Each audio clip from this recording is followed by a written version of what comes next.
உயிர்த்தெழுந்த இயேசுவின் திருப்பெயரிலே இந்த மனமகிழ்ச்சியும் ஆசீர்வாதம் நிறைந்த புதிய மாதமாகிய இந்த மே மாதத்தின் 2ஆம் நாளிலே உங்களை சந்திப்பதில் மிகுந்த மகிழ்ச்சி அடைகிறோம். இந்த மாதத்தின் அன்பின் வாழ்த்துக்களை, ஸ்தோத்திரங்களை வேர்ட் ஆஃப் காட் மினிஸ்ட்ரிஸ் சார்பாக உங்களுக்கு தெரிவித்துக் கொள்கின்றோம்.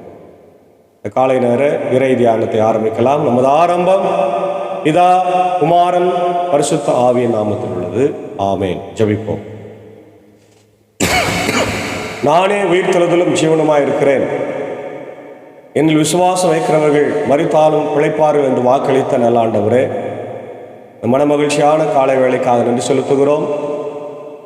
ஆண்டவரே, கடந்து போன இரவில் எங்களோடு இருந்து எங்களை காத்தீர், வழிநடத்தினீர், தேவைகளை சந்தித்தீர்.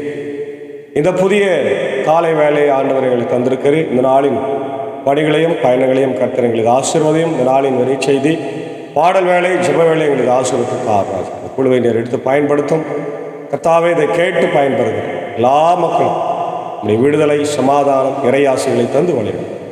இறைமைந்தன் இயேசுவின் திருப்பெயரில் வேண்டுகிறோம் நல்ல பிதாவே, ஆமேன்.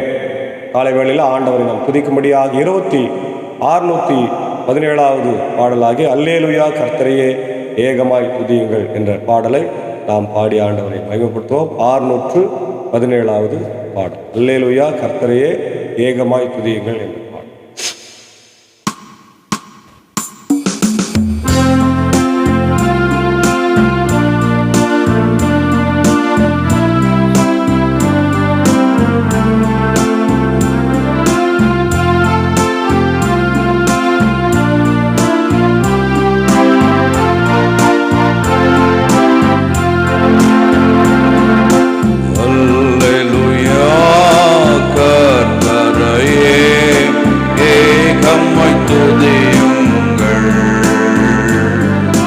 அவர் நடத்தும் செயல்களெல்லாம் பார்த்தோரை துதியுங்கள்.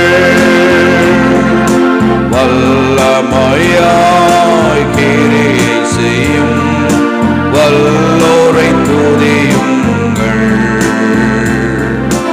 எல்லோரையும் ஏற்றுக்கொள்ளும் இயேசுவை துதியுங்கள்.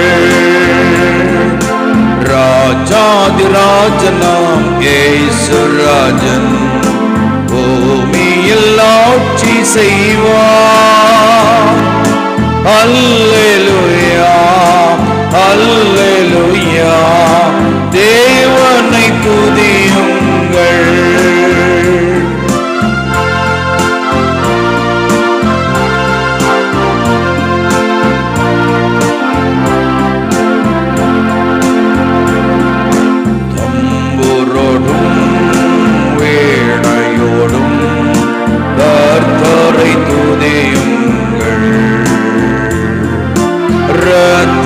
இரத்தத்தினால் பாவங்களை போக்கினார் துதியுங்கள்.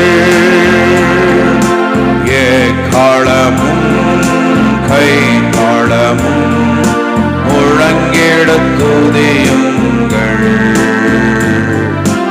எக்காலமும் மாறாதவர் இயேசுவை துதியுங்கள். ராஜாதிராஜனாம் இயேசு ராஜன் பூமியில் ஆட்சி செய்வார். அல்லேலூயா, அல்லேலூயா, தேவனை துதியுங்கள்.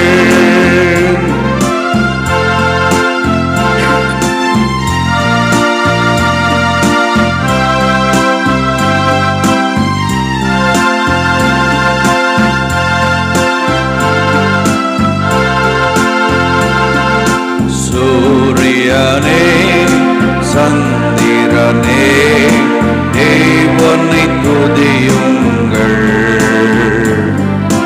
ஒளியதனை எங்கள் உள்ளம் அளித்தோரை துதியுங்கள். அக்கினியே, கல்மழையே, படைத்தோரை துதியுங்கள். அக்கினியா, கல்மனதை உடைப்போரை துதியுங்கள். ராஜாதிராஜனாம் இயேசு ராஜன் பூமியில் ஆட்சி செய்வார். அல்லேலூயா அல்லேலூயா, தேவனை துதியுங்கள்.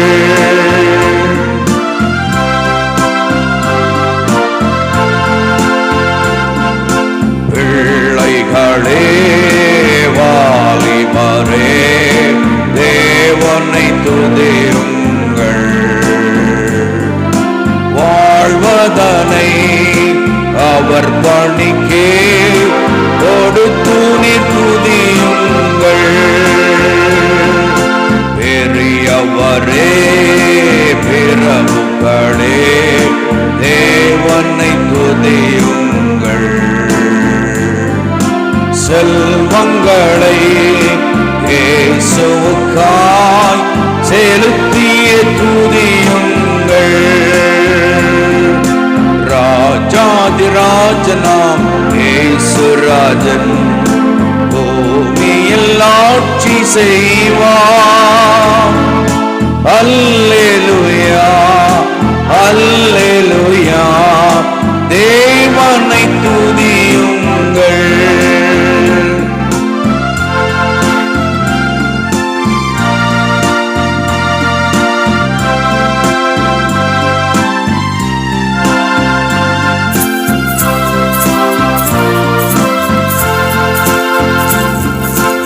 ஆழ்கடலே சமுத்திரமே, தேவனை துதியுங்கள். அலையலையாய் ஊழியர்கள் எழும்பினர் துதியுங்கள்.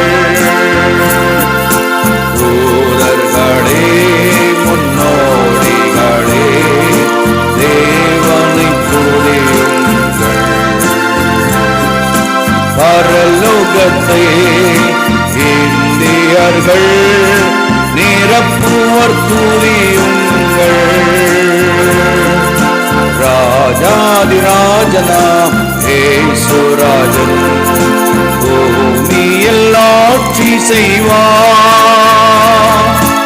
அல்லேலூயா அல்லேலூயா, தேவனை துதியுங்கள்.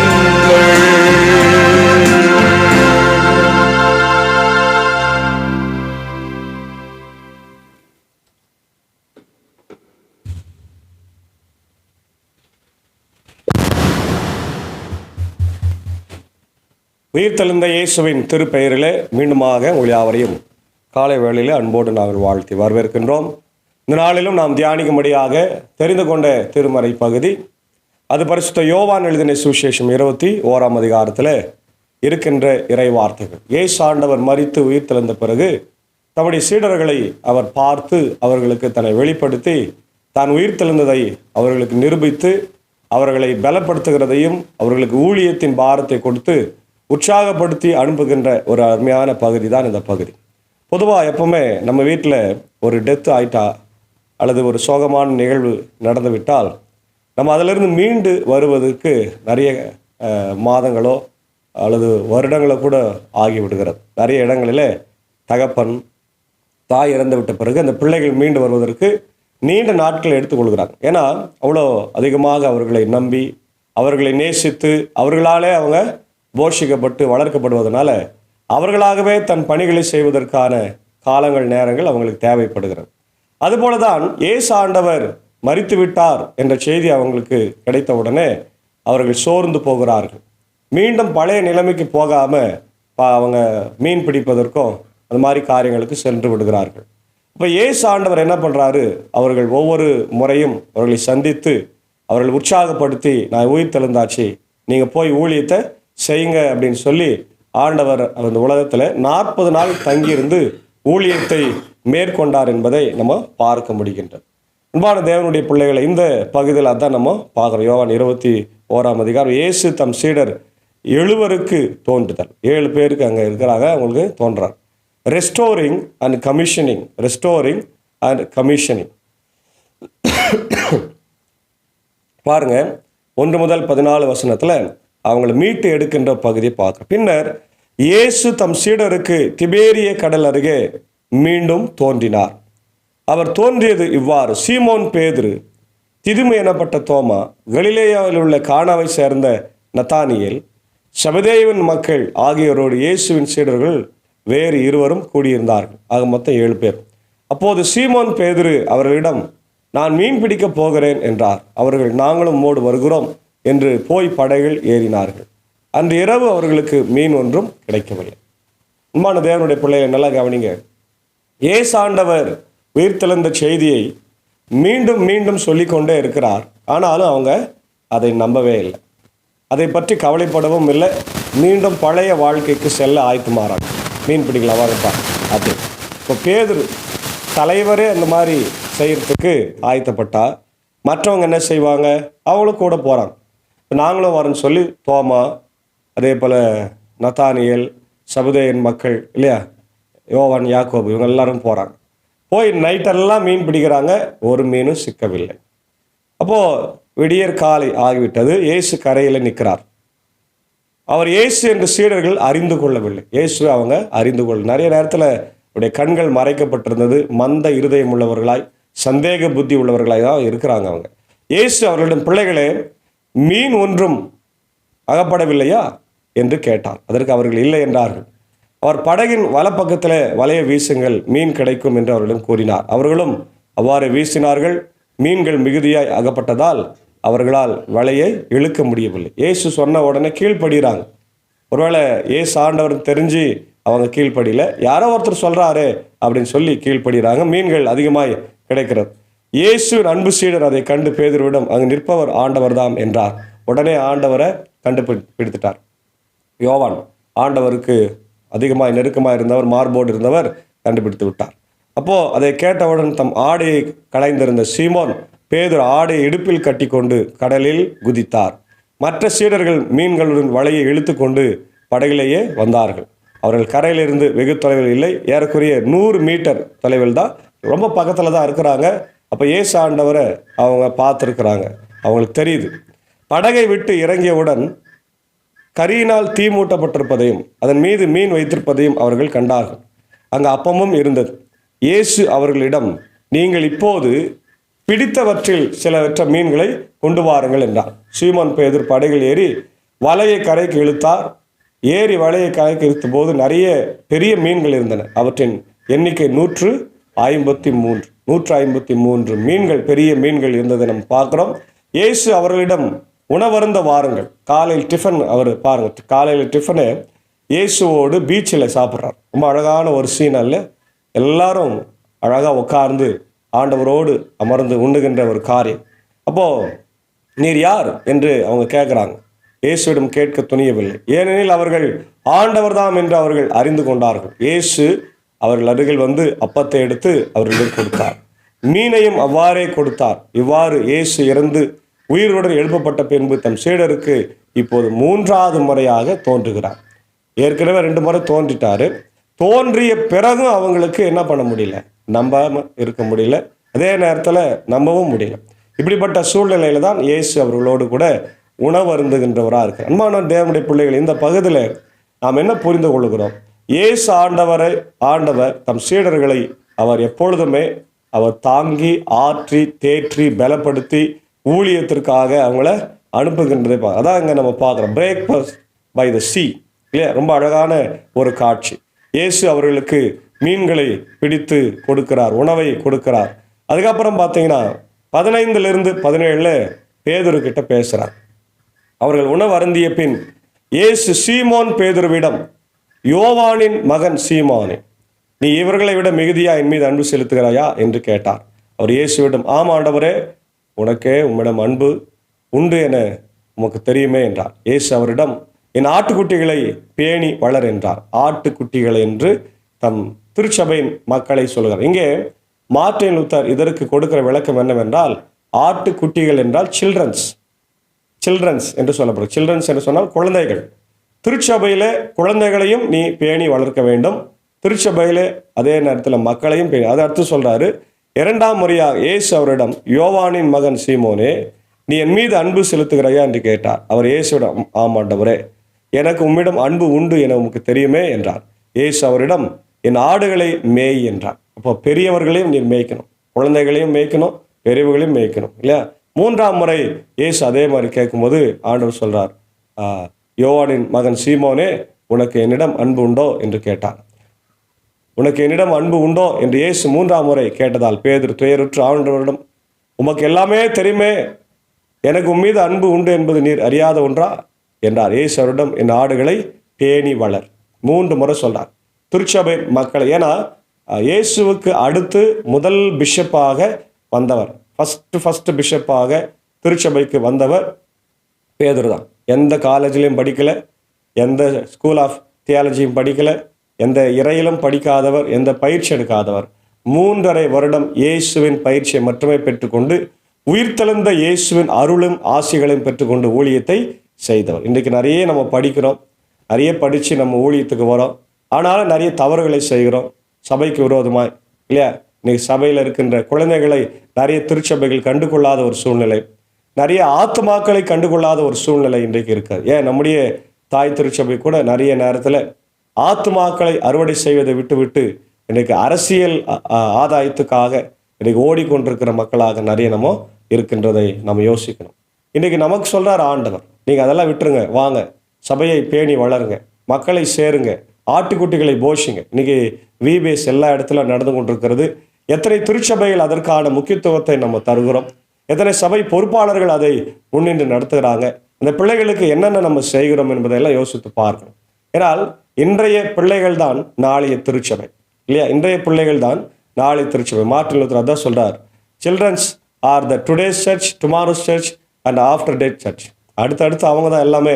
அதனால் அவங்கள நீங்கள் போஷித்து வளருங்கன்னு சொல்லி அதான் நீங்கள் இயேசு ஆண்டவர் திருச்சபையை அருமையான பேதரிடத்தில் கொடுக்குறார். அதனால தான் அவருக்கு பேதர்னு அதான் பேர் வைக்கிறார். பேதர் என்று சொன்னால் கற்பாறை, பத்ரோஸ் என்ற பெயருடைய பேதுருவாய் அவர் இருக்கிறார். ஆகவே அன்பான தேவனுடைய பிள்ளைகளை, இன்றைக்கு நாமும் அவருடைய அன்பான பிள்ளைகளாக நாம் வாழ வேண்டும் என்றால் இயேசு நம்ம கொடுத்த இந்த பணிகளை செய்ய வேண்டும். அடுத்தது பாருங்க, பேதுருக்கிட்ட பேசுற, நீ இளைஞனாய் இருந்தபோது நீயே இடை கட்டி கொண்டு உனக்கு விருப்பமான இடத்தில் நடமாடி வந்தாய்.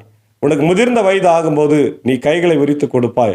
வேறொருவர் உன்னை கட்டியவனுக்கு விருப்பமில்லாத இடத்திற்கு கூட்டி செல்வார் என உறுதியாய் உனக்கு சொல்லுகிறேன் என்றார். பேதுரு எவ்வாறு இறந்து கடவுளை மாட்சிப்படுத்த போகிறார் என்பதை குறிப்பிட்ட அவர் இவ்வாறு சொன்னார். இதை சொன்ன பின்பு பேதுருவிடம், என்னை பின்தொடர் என்று சொல்லி முடித்தார். அடுத்தது இயேசுவுக்கு அன்பான சீடரிடம் வரார். பேதுரு திரும்பி பார்த்தபோது இயேசுவின் அன்பு சீடரும் பின்தொடர்கிறார் என்று கண்டார். இவரே இரவு உணவின் போது இயேசுவின் அருகில் அவர் மார்பு பக்கமாய் சாய்ந்து கொண்டு, ஆண்டவரே, உம்மை காட்டி கொடுப்பவன் யார் என்று கேட்டவர். அவரை கண்ட பேதுரு இயேசுவிடம், ஆண்டவரே, இவருக்கு என்ன ஆகும் என்று கேட்டார். இயேசு அவரிடம், நான் வரும் வரை இவன் இருக்க வேண்டும் என்று நான் விரும்பினால் உனக்கு என்ன, நீ என்னை பின்தொடர்ந்து வா என்றார். ஆகையால் அந்த சீடர் இறக்க மாட்டார் என்னும் பேச்சு சகோதரருடைய பரவியது. ஆனால் இவர் இறக்க மாட்டார் என இயேசு கூறவே இல்லை. மாறாக, நான் வரும் வரை இவன் இருக்க வேண்டும் என நான் விரும்பினால் உனக்கு என்ன என்றுதான் கூறினார். இந்த சீடரே இவற்றிற்கு சாட்சி. இவரே இவற்றை எழுதி வைத்தார். இவரது சான்று உண்மையானது என நமக்கு தெரியும். இயேசு செய்தவை வேறு பலவும் உண்டு. அவற்றை ஒவ்வொன்றாக எழுதினால் இந்த புத்தகம் போதாது. எனவே உலகமே கொள்ளாது என நான் கருதுகிறேன் என்று யோவான் சொல்றார். அன்பான தேவனுடைய பிள்ளைகளே, இயேசு இங்கே பேதுருவையும் யோவானையும் சந்தித்து அவர்களுக்கு ஊழிய பாரத்தை கொடுக்கின்றதை பார்க்குறோம். ஃபாலோ பண்ணுங்க, என்னைய ஃபாலோ பண்ணுங்க, ஃபீட் மை ஷிப் என்றார். அது feed my ship, feed my lamb, shepherding role, ஆயர் பணி. திருச்சபைக்கு ஆயர் பணி என்ன, எப்படியெல்லாம் இருக்கணும்.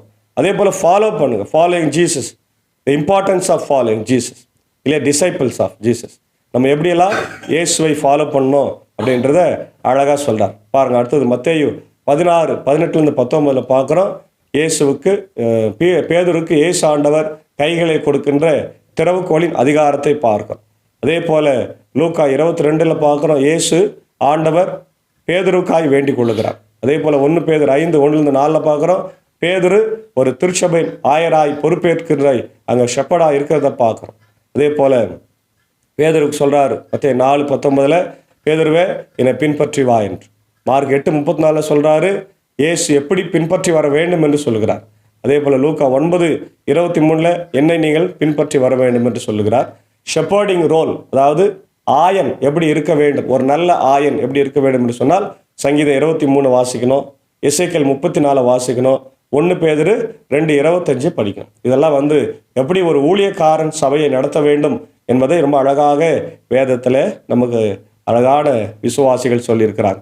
அதே போல் அவருடைய ஆண்டவருடைய அத்தாரிட்டி பாருங்க, த கிரேட் கமிஷன். இங்கே நம்ம பார்த்தோம், கிரேட் கமிஷன், நீ போய் ஊழியத்தை செய்யுங்கப்பா, சபையை நடத்துங்கம்மான்னு ஆண்டவர் சொல்கிறார் இல்லையா?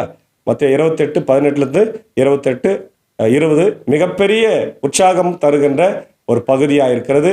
இது 11th கமாண்ட்மெண்ட்னே சொல்கிறாங்க. மார்ட்டின் லூத்தர் இதை 11th கமாண்ட்மெண்ட் இல்லையா? 10 கற்பனைகளை எப்படி நீங்கள் தவறாமல் ஃபாலோ பண்ணுறீங்களோ அதே போல இந்த great commission, go and send இல்லையா, அனுப்பு, இது போ என்று சொல்லுகின்ற இந்த வார்த்தைகளை நம்ம வாழ்க்கையில் நாம் கடைபிடிக்க வேண்டும். அதே போல் யோவான் 10:11-16 இயேசுவே நல்ல மெய்ப்பன் என்பதை பார்க்கிறோம். எபிரேயர் 13:20 இயேசு மிகப்பெரிய மெய்ப்பர், பிரதான மெய்ப்பர்.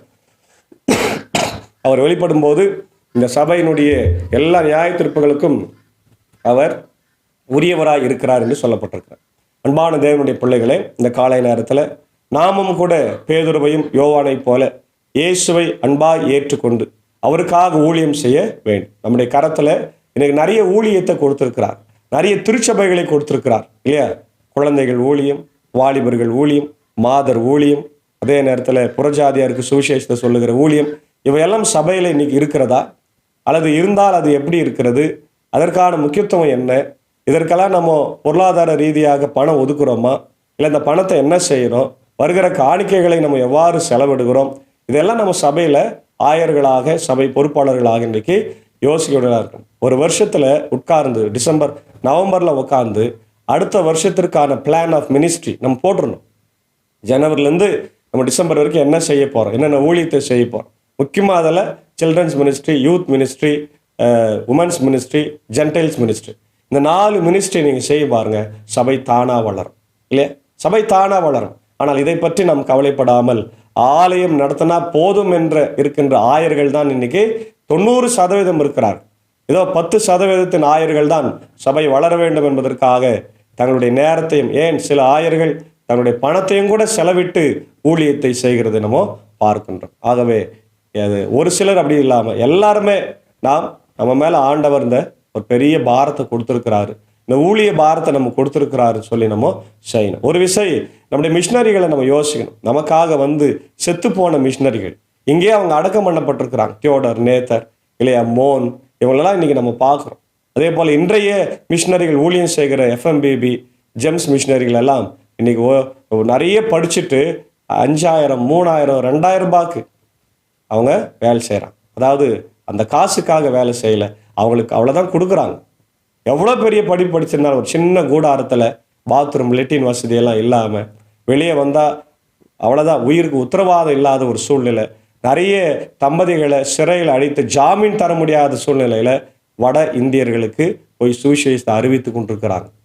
இன்றைக்கி நம்ம அதெல்லாம் பார்க்கணும், நம்முடைய மக்களுக்கு அதை நம்ம காண்பிக்க வேண்டும். அதெல்லாம் தெரியாதனால தான் ஊழிய பாரத்தை பற்றி தெரியாமல் நம்ம சபையை இன்னைக்கு துன்புறுத்தி கொண்டிருக்கிறோம். ஆகவே அன்பான தேவ ஜனமே, காலை நேரத்தில் நாம் இதெல்லாம் விட்டு பேதுருவை, யோவானின் சீடர்களைப் போல இயேசுவை பின்பற்றி சபையை போஷித்து, வசனத்தினாலே நாம் போஷித்து சபையை வளர்க்க தூய ஆவின் உயிர்த்தெழுந்த ஆண்டவர் நம்மோடு கூட இருந்து வழிநடத்தி காப்பாராக. ஆமென். ஜெபிப்போம். நான் மரித்தேன், ஆனாலும் சதா காலங்களிலும் உயிரோடு இருக்கிறேன் என்று வாக்களித்த எங்கள் நல்ல ஆண்டவரே, இந்த மனமகிழ்வான வெள்ளிக்கிழமைக்காக நன்றி செலுத்துகிறோம். மே மாதம் ஆண்டவரே 2ஆம் நாளை எங்களுக்கு ஆசீர்வாதமாய் தந்தீர். கர்த்தாவே, 2025ஆம் ஆண்டின் 4 மாதங்களை வெற்றிகரமாய் கடந்திருக்கிறோம். இந்த மே மாதம் என்பது வெயிலின் மாதம், அதிகமான வெயில் இருக்கும் என்று ஆண்டவரே வாட சாஸ்திரிகள், ஆண்டவரே வாடவில் அறிஞர்கள் எங்களுக்கு சொல்லியிருக்கிறாங்க. ஆனாலும் கூட எங்கள் தேவனே, இஸ்ரவேல் மக்களை மேக ஸ்தம்பத்தையும் ஆண்டவரே நீர் பாதுகாத்ததை போல, அக்னி ஸ்தம்பத்தை கொண்டு பாதுகாத்ததை போல எங்களுக்கு பகலிலே மேக ஸ்தம்பத்தை கொடுக்கும் ராஜா. இரவிலே உம்முடைய குளிர்ச்சியை தந்து எங்களை வழிநடத்த வேண்டுமா ஜபிக்கிறோம். இதனாலே குழந்தைகள், ஆண்டவர் வயதானவர்கள், தாய்மார்கள், கர்ப்பிணி ஸ்திரீகள், வியாதிகள் எல்லாம் பாதிக்கப்படுறாங்க. ஊழியங்களும் ஆண்டவரை செய்ய வேண்டிய சூழ்நிலை இருக்கிறதுனால ஆண்டவர் நாங்களும் பாதிக்கப்படுகிறோம். ஆகவே எங்களை நீர் காத்து வழிநடத்தும். இந்த வெயிலின் உஷ்ணத்திலிருந்து எங்களை காப்பாற்ற நிறைய மழையை எதிர்பார்க்கிறோம் ராஜா. கோடை மழையை தந்து எங்கள் ஆண்டவர் பூமியை நினைத்தரணும். விசேஷமாக இந்த நாளிலே நம்முடைய உயிர் திறந்த இயேசுவின் பிரசன்னத்தினாலே நாங்கள் நிறைக்கப்பட்டிருக்கிறோம் என்பதை உணர்ந்து கொள்ள கிருபைத்தார். பேதுருவும் சீடர்களும் அதை மறந்து வாங்க மீன் பிடிக்க போகலாம், பழைய வேலைக்கு போகலாம், நம்ம பொழப்ப பார்க்கலான்னு சொல்லி அவங்க சொன்னாங்க ராஜா. ஆனால் நீர் அவர்களை பலப்படுத்தினீர். இல்லை மக்களே, நீங்கள் வாங்க, எனக்காக ஊழியம் செய்யுங்க, என்னை பின்பற்றுங்க, என் சபையை போஷிங்க, என் ஆட்டுக்குட்டியை போஷி, என் சபையை போஷி, ஆடுகளை மேய் என்று சொல்லி பெரிய பொறுப்பை தந்திருக்கிறேன். அதை நான் உணர்ந்து ஆயர்களாகவும் சபை பொறுப்பாளர்களாகவும் செய்ய கர்த்தர் எங்களுக்கு பலத்தை தார். இதை கேட்டுக்கொண்டிருக்கிற ஆயர்களையும் திருச்சபைகளையும் ஊழியங்களையும் ஆசீர்வதிக்க. நாங்கள் சார்ந்திருக்கிற இந்திய சுவிசேஷ லுத்தரன் திருச்சபை, 3 சபை சங்கங்கள், போதகர்கள், ஊழியங்கள், ஸ்தாபனங்கள், பள்ளிக்கூடங்கள், ஆண்டவரை மூடப்பட்டிருக்கிற ஸ்தாபனங்கள், குறிப்பாய் பெதஸ்தா மருத்துவமனை எல்லாம் திறக்கும்படியாய் நான் ஜெபிக்கிறோம். தொடர்ந்து இப்பொழுது நடைபெற்று வருகிற விபிஎஸ் ஆண்டவர் நிகழ்வுகள் எல்லாம் கர்த்தர் ஆசீர்வதிங்க. அந்த பிள்ளைகள் இன்னைக்கு நிறைய புறஜாதி மக்களை, ஆண்டவரே கிறிஸ்துவை அறியாத மக்களுக்கெல்லாம் இயேசுவை பற்றி சொல்லி அவங்களை எடுத்து கூறி அவர்கள் இந்த உலகத்தில் ஆண்டவரே அந்த விதையானது நிச்சயமாய் ஒரு நாள் வளரும் என்று சொல்லி நாங்கள் நம்புகிறோம். ஆம் கர்த்தா, அந்த ஊழியத்தை, சிறுவர் ஊழியத்தை மிக சிறப்பாக நாங்கள் செய்ய அதுக்கு முக்கியத்துவம் தர ஆண்டவரே நீர் கிருபை தர வேண்டும் என்று கெஞ்சி பண்றார். இந்த நேரத்தில் இந்த ஊழியத்தில் இருக்கிற நண்பர் சாருக்காக, ஏஞ்சி அக்காவுக்காக, அன்பான பிள்ளைகள் மார்த்தாள் மரியாளுக்காக நான் ஜபிக்கிறோம். கர்த்தர் காத்தருளும் வழிநடத்தும், தேவையை சந்தியும். ஆண்டவர் இந்த ஊழியத்தில் எங்களோடு அவருடைய அன்பான சாகோ சாருக்காக, டீச்சருக்காக ஆண்டவர் ஜபிக்கிற இசைவழி பயணத்தில் இருக்கிறார். அப்படி ஆசீர்வதிங்க. அடியன் குடும்பத்தாரை ஆசீர்வதிங்க. அடியன் பணியாற்றுகிற பாப்பனப்பள்ளி, மின்னூர், வடகரை, வேல்சனம் திருச்சபையின் குடும்பங்களை ஆசீர்வதிங்க. இதோ பலவீனமாக இருக்கிற அமுதம்மா, ஆண்டவர் விமலம்மா, என்னுடைய தலைவர் கோபி அவருடைய அன்பு தாயாருக்கு ஜபிக்கிறோம். பலவீனமாக இருக்கிறாங்க, கண்ணோக்கி பாருங்க ராஜா. வயதான காலத்தில் உடைய கிருபை எவ்வளோடு தங்கிருக்கட்டும். இன்னும் யாரெல்லாம் பலவீனமாக சுகமாக இருக்கிற எல்லாருக்காக ஜபிக்கிறோம். உதனேசன் ஐயருக்காக, ராஜ்குமார் ஐயருக்காக, நிக்சன் ஐயருக்காக, ஆடவரே இன்னுமாக வனஜாமாவுக்காக, ஆலன் ரஃபியா, லதா சிஸ்டருக்காக, ஏழுமலை, ஆடவரே இந்த சாமுவேல் வர்மனுக்காக நான் ஜெபிக்கிறோம். பலவீனமாக இருக்கிற எல்லாரையும் கண்ணோக்கி பார். இந்நாளை பிறந்த நாளை, திருமண நாளை காணொலி ஆசீர்வதியும். உலக நாடுகளுக்காக ஜெபிக்கிறோம். அமைதி சமாதானத்தை தாரும். இப்படி தாய் திருநாடாக இந்திய தேசத்திற்காக ஜெபிக்கிறோம். இல்லை ஆட்சி செய்கிற தலைவர்கள், ஜனாதிபதி, பிரதமர், முதலமைச்சர், ஆண்டவரை கவர்னர், அனைத்து மாநிலத்தின் மக்களுக்காக ஜெபிக்கிறோம். ஆண்டவரை அமைதி சமாதானத்தோடு நான் வாழ கிருபை தார். ஆண்டவர் தொடர்ந்து இதோ இந்த நாட்களிலே அன்றைக்கு பேதுருவை நீர் அழைத்து பொறுப்பை தந்ததைப் போல எங்களுக்கு தந்திருக்கிறீர் என்ற உணர்வோடு நாங்கள் உயிர்த்தெழுந்த இயேசுவின் ஆவியை பெற்றுக்கொண்டு சாட்சியாய் வாழ நீர் கிருபை தர வேண்டும் என்று நான் ஜெபிக்கிறோம். நீரே இந்த வாரம் முழுவதும் எங்களோடு தங்கிறோம். துதி கன மகிமை உமக்கே செலுத்துகிறோம். இறை மைந்தன் இயேசுவின் மூலம் ஜெபிக்கிறோம் நல்ல பிதாவே, ஆமென். எல்லா வல்ல தந்தை, மகன், தூய ஆவியின் ஆசைகள் நம் அனைவரோடு கூட இருந்த நாளிலிருந்து ஆசீர்வதித்து காப்பதாக. ஆமென். God bless.